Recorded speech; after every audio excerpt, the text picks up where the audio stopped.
രാസലഹരി അടക്കം നിരവധി ലഹരി വസ്തുക്കൾ പോലീസ് പിടികൂടുന്നുണ്ട്.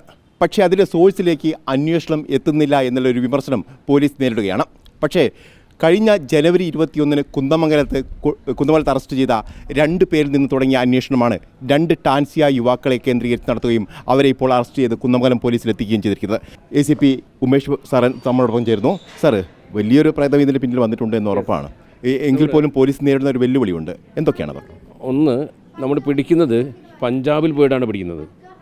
നമുക്കറിയാം, പഞ്ചാബിൽ പോയിട്ട് നമുക്ക് ഇങ്ങനൊരു കേസിൽ പിടിക്കണമെങ്കിൽ അതിൻ്റെ റിസ്ക് വളരെ ഇതാണ്. നമുക്കൊരു ഉറപ്പാണ്, ഞങ്ങൾക്ക് കേരള പോലീസിന് എവിടെയായാലും ഞങ്ങൾ പോയി പിടിക്കുമെന്നതിന് ആ പോലീസിൻ്റെ ആ ടീം വർക്കാണ്. നമുക്ക് ഉദ്ദേശിച്ച് നമുക്ക് ഒരാളെ 2 പേരെ നമ്മൾ പിടിക്കുന്നു.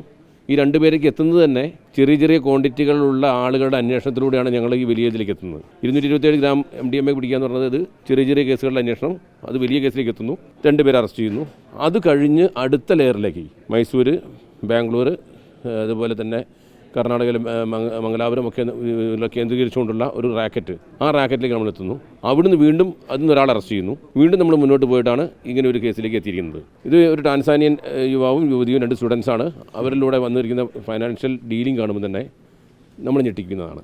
1 കോടിയോളം രൂപ ഒരാളെ അക്കൗണ്ട് കൂടെ ട്രാൻസ്ഫർ ചെയ്യപ്പെടുക, 30 ലക്ഷത്തോളം രൂപ ഒരാളെ അക്കൗണ്ടിൽ ട്രാൻസ്ഫർ ചെയ്യപ്പെടുക എന്ന് പറയുമ്പോൾ അവരറിഞ്ഞുകൊണ്ടുള്ളൊരു ട്രാൻസാക്ഷനാണ് ഇതിലൂടെ നടക്കുന്നത്. ഇനി ഈ പൈസ പോകുന്ന അക്കൗണ്ടുകൾ, ഇപ്പോൾ കേരളത്തിൽ നിന്നുള്ള പല അക്കൗണ്ടിൽ നിന്നും ഇവർക്ക് പണം വന്നിട്ടുണ്ട്. അത്തരം അക്കൗണ്ടുകൾ നമ്മൾ പരിശോധിക്കുന്നുണ്ട്. അത് മറ്റ് ഏതൊക്കെ കേസുമായിട്ട്, നിലവിലുള്ള കേസുകളുമായിട്ട് ബന്ധമുണ്ട് എന്നും അതിലേക്ക് ഇവരെ ഉൾപ്പെടുത്തുന്നുണ്ട് എന്നൊക്കെ വിശദമായ അന്വേഷണത്തിലൂടെ നമുക്ക് മനസ്സിലാവും. ഈ പ്രാഥമിക ചോദ്യങ്ങളിൽ തന്നെ മനസ്സിലാക്കുന്നത് നോയിഡ കേന്ദ്രീകരിച്ചാണ് ഇതിൻ്റെ ഉൽപ്പാദനം നടക്കുന്നതെന്നാണ്. നോയിഡയിൽ ഉള്ളൊരു ലിങ്ക് അവരുടെ നമുക്ക് മനസ്സിലാവുന്നുണ്ട്. അത് കൂടുതൽ അന്വേഷിക്കേണ്ടതുണ്ട്. അപ്പോൾ ഇപ്പം നമുക്ക് ഒരു ഏരിയ, നമുക്ക് ആ ഏരിയയിൽ എവിടെയാണെന്ന് നമ്മൾ ലൊക്കേറ്റ് ചെയ്തിട്ട് കൂടുതൽ നമ്മൾ അന്വേഷണം നടത്തും. ഏതായാലും റിപ്പോർട്ട് TV നല്ലൊരു ക്യാമ്പയിനിലേക്ക് പോവുകയാണ്. അതിനനുസരിച്ച് ഇപ്പോൾ പോലീസിൻ്റെ ഭാഗത്തും കൃത്യമായ ഇടപെടൽ നടക്കുന്നുണ്ട്. ഏതായാലും കേരള പോലീസിനും അതിൽ അഭിമാനിക്കാവുന്ന കാര്യം തന്നെയാണ്. നമുക്ക് ശരിക്കും നമ്മൾ വേറിട്ട് നിൽക്കേണ്ടവരല്ല. പലപ്പോഴും ഞാൻ കഴിഞ്ഞൊരു നിങ്ങളതിൽ തന്നെ പറഞ്ഞിരുന്നു, ഇത് കുറച്ച് മുമ്പേ ഒരു പോലീസ് ഉദ്യോഗസ്ഥർക്ക് പലപ്പോഴും ഒരു എന്തെങ്കിലും പ്രശ്നം ഇടപെടുമ്പോൾ നമുക്ക് നെഗറ്റീവായിട്ട് ഫീലാണ് വന്നിരുന്നത്. ഇപ്പോൾ എല്ലാവരും കൂടെയുണ്ട്. ഇപ്പോൾ ഞങ്ങൾക്ക് കൂടി ധൈര്യം വരികയാണ്. കുറച്ചും കൂടി നാട് ഒരുമിച്ച് നിൽക്കുമ്പോൾ മാത്രമേ നമുക്ക് പോലീസിനൊരു എന്താ പറയുക, ഉദാഹരണത്തിന് ഒരു മയക്കുമരുന്ന് വിഴുങ്ങി ഒരാൾ മരിച്ചൊരു സംഭവം ഇപ്പോൾ ഉണ്ടായി.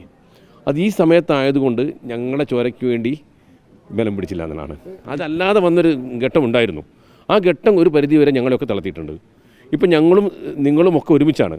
നമ്മൾ ഒരുമിച്ച്, നാട് ഒരുമിച്ച് നിൽക്കുകയാണ്. നാട് ഒരുമിച്ച് നിന്നാൽ ഉറപ്പാണ് പ്രളയം മാറ്റിയവരാണ് നമ്മൾ, പ്രളയത്തെ നേരിട്ടവരാണ് നമ്മൾ, കോവിഡ് നേരിട്ടവരാണ് നമ്മൾ. ഈ വിപത്തിനെ നമുക്ക് ഒരുമിച്ച് നേരിടാൻ പറ്റും. ഈ കേരളത്തിൽ നിന്നുള്ള മറ്റേതെങ്കിലും സംഘത്തിന് ഇതിൽ പങ്കുണ്ടോ? അങ്ങനെ പറയാനായിട്ടില്ല. ഒന്ന് അന്വേഷിക്കേണ്ടതുണ്ട്. അക്കൗണ്ടുകളും വരവും അന്വേഷിച്ച് നോക്കേണ്ടതുണ്ട്. കൂടുതൽ പരിശോധനകൾ നടക്കും. Okay, thank you. ഏതായാലും പോലീസിനെ സംബന്ധിച്ച് ആശ്വാസകരമായ ഒരു കാര്യം തന്നെയാണ്. കാരണം ടാൻസിയ സ്വദേശികളായ 2 പേരെ അതിൻ്റെ ഉറവിടത്തിൽ പോയി അവർ അറസ്റ്റ് ചെയ്യാൻ കഴിഞ്ഞിരിക്കുന്നു. അവരെ ഇപ്പോൾ ഇവിടെ എത്തിക്കുകയും ചെയ്തിട്ടുണ്ട്. അതോടൊപ്പം തന്നെ കേരളത്തിൽ നിന്നുള്ള മറ്റേതെങ്കിലും സംഘത്തിന് ഇതുമായി ബന്ധമുണ്ടോ എന്നടക്കമുള്ള കാര്യങ്ങളിൽ കൃത്യമായ പരിശോധന നടത്തും. അതോടൊപ്പം പോലീസ് പറയുന്ന പ്രധാനപ്പെട്ട കാര്യം എന്ന് പറയുന്നത്, കേരളത്തിലേക്ക് ഇത്തരത്തിലുള്ള രാസലഹരി എത്തിച്ചു കഴിഞ്ഞാൽ അവരുടെ സോഴ്സിൽ പോയി പിടികൂടി എത്തിക്കും എന്നുള്ള ഒരു സന്ദേശം കൂടി നൽകാൻ ഇതിലൂടെ കഴിഞ്ഞു എന്നുള്ള കാര്യമാണ് കേരള പോലീസ് വളരെ കൃത്യമായി തന്നെ പറയുന്നത്. അതുകൊണ്ട് കേരളത്തിലേക്ക് ഇത്തരത്തിൽ ലഹരി വ്യാപനം നടത്തേണ്ടതില്ല എന്നുള്ള കാര്യം കൂടി, ഒരു മുന്നറിയിപ്പ് കൂടി കേരള പോലീസിൻ്റെ ഭാഗത്തു നിന്നും വരികയും ചെയ്യുന്നുണ്ട്. കോഴിക്കോട് നിന്നും മിജേഷ് അമ്പടിക്കൊപ്പം reporter K Abhilash, in reporter, Kozhikode.